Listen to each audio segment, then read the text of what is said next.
So folks, today we got a different video, which is about ending of Joker 2. I gotta tell ya, I kinda got disappointed by how it turned out. I watched it last night, fresh out of cinema, and I gotta tell ya, I was expecting something way better. So just let's get into it. I remember when they first announced the original Joker film, it was like spectacle. Like I wasn't really sure if I knew another Joker movie story, but I watched it and I ended up loving it. It was such a well-doing, self-contained story. Everything just wrapped up nicely and there weren't really any need for a sequel. But then boom, they announced the second movie and I thought, okay, if they are making another one, there must be a reason behind it. Surely they are not just doing it for money, right? Well, turns out I was wrong. This sequel is basically unnecessary. Todd Phillips, the director, originally didn't want to make a second movie. He was happy with the just one film, and it should stay that way. But with all the pressure from fans and studios, he felt forced to do it, and it's like he did what he did with the Hangover franchise. He just ran the whole thing into a ground. He took the original idea of the Joker and flipped it on its head in a way that totally ruins the character. So here we are with the sequel, and in this film it's almost like Arthur Fleck doesn't even want to be a Joker anymore. The film has musical numbers, courtroom scenes, and love back and forth stuff. Arthur's been locked up for his crimes and he committed in the first movie. He killed 5 or 6 people, and like in the middle of movies kind of pointing that it was 6 people, like including his mother. He's standing trial for that, and Gotham is divided. Some people are fighting for his release while others want him locked up for good.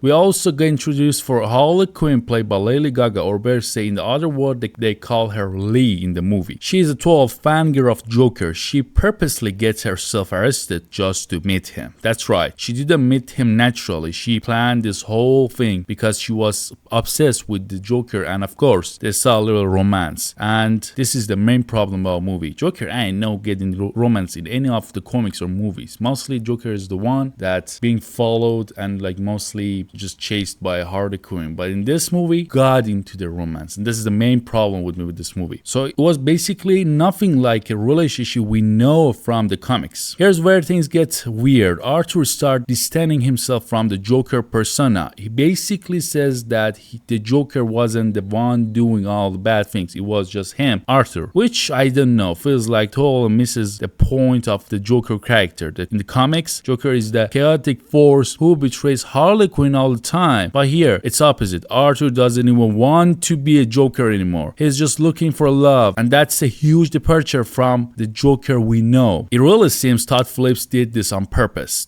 In my opinion, he really did it because almost like he's saying like, I don't want to keep doing with these movies. Like he's showing us the Arthur Fleck isn't real Joker he never wanted to be, and in the end there's a new guy in Arkham who kills Arthur. This guy seems more like a Joker we know. He's crazier. He's like, after killing Arthur, he craves a small into face with a knife, which is clear not to Heath Ledger Joker in The Dark Knight. But here's the thing, this new Joker character isn't related to Christopher Nolan's Batman universe at all. Phillips isn't trying to connect them. What he's saying, in my opinion, is that nothing's gonna live up to Heath Ledger Joker, and that's on purpose. Todd Phillips never wanted to continue this franchise, and you can see that how he made Arthur's story end. It's almost like he's shutting the door on the whole thing. So yeah, that's the movie. Most of it was in the courtroom drama, rehashing what happened in the first Joker movie. There are like some musical numbers, but they are all in Arthur's head, so don't really add anything to the story. The Harley Quinn relationship, it's barely there. It gets like dropped by a, and when Arthur dies, like it's gonna be finished, nothing's gonna come out of it. Most of the people like say like maybe there will be a spin-off with Harley Quinn by like Lady Gaga, but it ain't gonna happen. With the what Todd Phillips did with this movie, don't think so really. So that was it. Like this is the whole thing that happened with the ending of this movie. They really shot the whole thing. They don't want to continue. Todd Phillips did all this on purpose, in my opinion, and I know continuing this franchise, and it's kind of for good. I assume it's for good because they ran out of content. Having a Joker in the universe when they ain't know Batman exists. Like Batman's like a 10 years old kid in this universe. So, and they are just, you know, trying to shut the whole thing, and they did it. I gotta tell you, they did it. They literally sacrificed the box office rate for this movie. Like they did it on purpose, and we see like this is the whole thing. And in my opinion, at this point, nothing's gonna live up to Heath Ledger Joker. Thank you for watching. Don't forget to subscribe. Don't forget to like. And if I didn't mention anything in this video, make sure to comment below. I'll be happy to hear from you. See you next time.